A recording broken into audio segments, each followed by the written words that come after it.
Hello, welcome to Hitchhiking Stars YouTube channel. Got my little Medusa beside me. Greetings number 2 from Greece. So again, recording a little later than I used to, but days are busier, and also I'm still getting used to the time zone. So Greece is 2 hours ahead of the UK, so it's 9 o'clock here right now, which would be 7 o'clock in the UK. But nevertheless, this is a very busy week that we're having ahead, and I really want to talk about that. So let's have a look at I hope you guys took some time to rest, to prepare yourself for next week, for like from now to next week, which is a huge build-up of things going on. So first of all, Mercury is retrograde today. It's not showing here on my software, but it is already retrograde. So it entered retrograde today, the 10th of May, 2022. So at 4 degrees Gemini. Now, Mercury going retrograde, no need to panic, no need to go crazy, to think that everything's going to go wrong. But it's a great time to go inwards, to rethink, to ponder, to reread journals, to reread letters that you've been writing or that you've been doing, or edit things that you go back to work that you left unfinished. So Mercury retrograde is a great time for that, and it's a great time for pondering in general, pondering and like really going inwards to know what it is that you really want, what it is that you really need, especially connected to the house where that Mercury is going retrograde. So where is Gemini in your chart? Where is early Gemini? Is that going over your ascendant? Is it about how you communicate, how you come across, how you share yourself with other people, how you build relationships as well? Do you have Mars in early degrees of Gemini? So it's about how you do self-assertion, how you say no, how you set boundaries, etc. So whatever that Mercury is going backwards in your chart is an area that you're sort of reassessing, rethinking, or having the opportunity to rethink. So not really the time to tread forwards massively, and to really, I said it in my previous video, and I'm really going to say it again, because this is something I see manifesting in my life again and again. Don't convey the message just yet, because it's highly possible that you're going to change your mind. Whatever it is that you might have decided right now, if you want to send a letter to somebody, you want to tell them how you feel, etc., well, you might change perspectives later on after this 3 weeks. So Mercury will go direct, just so that you have a kind of a sense there of what's going on. So Mercury is going to go direct. It's going to be stationing on the 3rd of June. So for the rest of May until the very beginning of June, Mercury is still going to be going retrograde. Also, it would still be in the shadow. So, take your time, basically. Take your time, go inwards, find out how you truly feel, what's going on there inside you. Now, the other important thing, so there it is. So the 11th of May, that's tomorrow, and that's already showing there. So 4 degrees Gemini. Now, another thing that's really important is, if you notice, Jupiter. So this is 10th of May, today, Tuesday. This is Wednesday, 11th. Jupiter ingresses to Aries. So Jupiter is moving to Aries. Jupiter takes roughly around 12 years to go around the zodiac. 12, 13 years to go around the zodiac. So, it's like a year in each sign. So there's something there. There's something important and relevant in terms of collectively, speaking what that Jupiter represents. So we're kind of moving on from a big scale in Pisces that was earlier this year into a more action-driven energy, the Aries cardinal fire, the first sign of the zodiac that with the northern hemisphere relates to spring, to the beginning of the astrological year as well. Now that Jupiter in Aries is kind of bringing more action-oriented energy there. I think visions that we can actually take action around them, and especially the dreams that what were the intentions that you were putting you know, out there when that Jupiter was conjoined Neptune. Well, Jupiter moving into Aries, that's a time where, you know, you can kind of take the first steps. Obviously, Mercury is still retrograde, but it's the shift into Aries. Now, Jupiter will be in Aries for the next few months, but it will go retrograde. And I want to give you an idea. So the end of July, so around the 28th or the 29th of July, Jupiter will be stationing to go retrograde. So Jupiter will go backwards at around 8 degrees Aries. So this is, you know, it will be going forward up to 8 degrees and then they'll go backwards. If you've got planets in Aries, but towards the later degrees, then you won't have your Jupiter transit just yet, but it will be kind of activating that.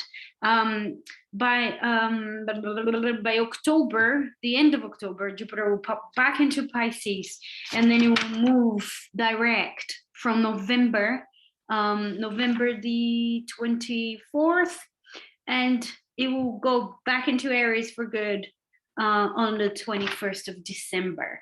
So there's a kind of a back and forth that Jupiter is going to do still, you know, kind of move back into Pisces for a little bit and then back into Aries.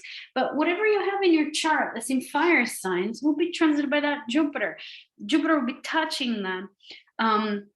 Reflecting expansion, potential for expansion, for traveling, for learning new things, for putting yourself out there. You know, Jupiter will be forming a trine to meet heaven.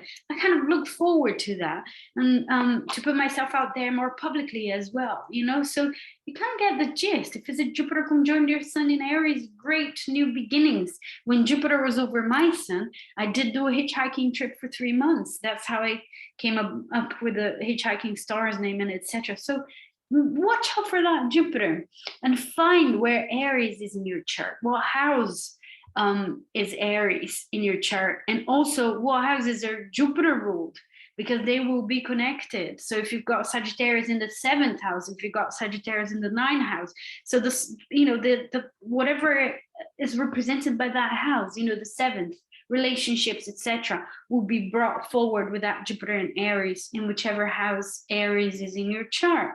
So have a look at that, inquire into that, because it's a very interesting time for visions, taking action around visions, inspired visions, courage. Aries is about courage, being brave, taking the step, going alone, you know, not really waiting for people's validation on like what you should do this, should I go this way, should I go that way. That Jupiter is like, bam, go for it. It's kind of giving you that license, that validation to do it your way, to do it by yourself, to be a pioneer into something and to really go for it. So there's something very interesting with this shift that's happening tomorrow. So pay attention to any subtleties, any subtle energies that might be going on. But not only that, the next thing that I really wanted to talk about, I think the main thing really is the full moon eclipse. So we are in eclipse season. We are between eclipses. We had the new moon eclipse on the 29th of April, I think. The 30th of April, I think, was like a day after before I moved. So now we're heading towards the lunar eclipse. So it's going to be a full moon eclipse at 25 degrees Scorpio. So that's going to be happening on the 16th of May, 2022, Monday, 8 o'clock in the morning, Athens time. So this is a chart set for Greece, for Athens, but find out in your time zone what time that is. But this is a chart of the full moon. So 25 degrees is Scorpio, 25 degrees Taurus. Now, this one, powerful, has something to do with November. So whatever was going on in November, I love astrology because of that, because it's a kind of a connect, you know, dots type of practice. Now, there was a full moon eclipse on the 19th of November at 27 degrees Taurus. So whatever was going on around that time has a resonance because the degrees are really similar. Yeah, so between the 25th and the 27th is quite, there's a lot of similarities there, you know, of these energies. So what was going on back in November? What changes, what shifts were kind of happening around that time for you? Because it was also an eclipse. So we're kind of bringing back these themes and sort of revisiting these themes for this full moon as well. Now, the Taurus is Scorpio, as I said before, there's something about desires. There's something about getting lost into your passions as well, as a shadow, as the struggle between the two, but especially because the sun, even those in Taurus, is 25th degree. Now, the 25th is very close to Algol, Medusa's head. Now, it's quite interesting that I have Medusa beside me. Didn't do it on purpose. But anyway, so it's very close to Algol, which is, the star that's connected to losing our heads. In traditional astrology, is one of the most malefic stars of all the fixed stars. So even though it's Taurus, there's something about losing our heads. There's something about passions and intensity, or revisiting intense fears, or releasing intense traumas of some kind, intense emotional content, emotional debris that's still there, somehow tucked away in our psyches. Now, what I find interesting is that is a T square with Saturn. Saturn is at 24 degrees. Aquarius, 56 minutes of arc, so it's really, really tight. Is almost like, I think is a partile T square, really. It's very exact. And that Saturn, what it means as well is that Saturn is right on the midpoint between the sun and the moon. So when we have an opposition, the midpoint creates that, this sort of T-shaped square. Now, that midpoint has a clue on what we can do, and obviously the opposite as well. So 25 Leo is kind of connected to that as well. But Saturn is at 24 Aquarius, they're very close. So Saturn has a clue on how we can navigate this eclipse, and how we can make the most of it as well, because the midpoint between two planets like that is like the marriage, the potential for integrating the dichotomy, right? So the potential for integrating that dichotomy is 25 degrees Aquarius. Really want to have a look at the Sabian symbols. I haven't looked, but I'll write a blog post about, so keep tuned. I find very insightful to look into Sabian symbols anyway. So 25 degrees Aquarius hold a key there for integrating this intensity around the eclipse. Yeah, you probably might be feeling something already, especially if you have anything around those degrees of the fixed signs, 23, 25, 26, 27 degrees fixed. You're already kind of feeling these energies. You're already having a transit of Saturn to, whatever point or planet you have in these fixed, degrees. But this full moon's big time for you, especially.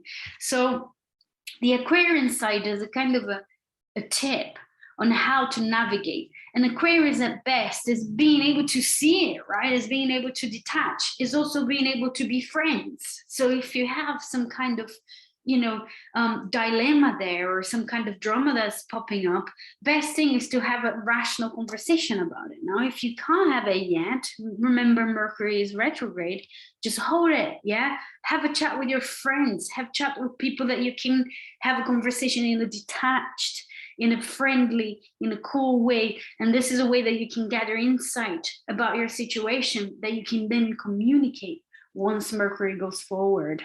Now, the interesting thing is that Mercury will go retrograde up to the degree of this full moon. So there's something about that that's also important. So remember, the 3rd of June, when Mercury will be stationing to go forward, it will be 26 degrees Taurus. So it's very close to this full moon, to this configuration. So it will be kind of taking us back to the situation of the full moon. So there's more to happen. There is more to understand. So don't think that after the 16th of May will be gone and that's that. Up to June, there's still more to process, to understand, and to, have insights about, and to communicate forward as well, to tell people about it, to, share with the people involved. But again, find where those degrees are in your chart. Where is 25 degrees Taurus, Scorpio, Aquarius, Leo? Where is that placed? Is that activating anything personally for you? What's going on? Astrology is always detective work. In order for you to hitchhike these energies, to take these energies, to go on board with these energies, and to make the most of them, to hitch a lift with, this energy, so you can go higher there in your process. You gotta somehow inquiry, be inquisitive and try to find out where this is happening, what this can possibly mean personally for you, because it's always very personal. And I always say again and again, bring back to the personal chart. This is really important. Now, there are a couple of things from this chart that I find very interesting. One is, obviously Saturn, I mentioned, the Saturn on the Chi square, but it is also interesting that planet Pluto is trine the sun, sextile the moon, and Neptune is trine the moon, sextile the sun. Now that gives me a sense of something collective that's going on as well, something karmic on the collective level that we're all witnessing at the same time as well. And because there are two trines and sextiles, from the outer planets, like the two furthest planets, there's something collective important that we're witnessing with that, and that we can individually contribute with our process as well. Some kind of healing that we can kind of contribute with on an individual level, but that's also going to be manifesting on the collective level as well somehow. I also find interesting that there is a kind of a mutual reception between Venus and Mars. So Venus is in the sign of Mars, Venus is in Aries, and Mars is in Pisces, which is the sign of exaltation of Venus. It's not the traditional sign of Venus, but the exaltation. And they're the two rulers of the moon in Scorpio and the sun in Taurus. So sun in Taurus ruled by that Venus in Aries, moon in Scorpio ruled by that Mars in Pisces. So there's something interesting that they're still in dialogue there. Venus is conjoined Chiron as well, at 14 degrees Aries. There's something about our wounds, isn't it, that we're kind of getting in touch as well. There's something about desires. There's something about what we love and how we love, how we compromise what we truly want as individuals, or how we don't compromise and how we're being selfish there as well. There's something of that, Venus, Aries, Libra sort of tone that's there as well. But also Mars being conjoined to Neptune. And something of that energy that's also very interesting, that Mars is in the same degree of the Jupiter-Neptune conjunction in early April, the 12th of April. So it's triggering that degree, is kind of passing over that degree. And, perhaps it is about learning how to be a little bit more detached from our selfishness somehow, letting go of these old traumas and learning about true, what's the word I'm looking for? Altruism. I think about altruism with Mars, Neptune conjoined in Pisces. And how can we make our dreams and our individual passion into something that the collective can benefit from? Is not just a little massage on our egos, a little like validation, but it's actually truly connected with our inner fire, with our inner passion, what we came here to do, but that will have an impact on the collective, that will be serving the collective as well. So these are some of the themes and topics that really comes to mind when I think about this full moon, when I look at this chart in specific. So ponder on those, share with me how you're feeling, what's been going on for you. I mean, on Tuesday will be next week. Will be next week's video. So look after yourself. Being in between eclipses can be very intense and demanding somehow. So look after yourself. Tap into that Jupiter in Aries, find out where that is in your chart. So to bring a little more inspiration there, more optimism. I think it's a very optimistic placement, the Jupiter in Aries. And write to me, subscribe, comment, etc. I'm going to stop my sharing. I'm wishing you guys all an amazing, transformative, powerful, healing full moon eclipse next week. Remember something about November last year. Share with me your thoughts, your reflections, your experiences, etc. And have a wonderful transformative time. Look after yourself, and I'll see you all next week.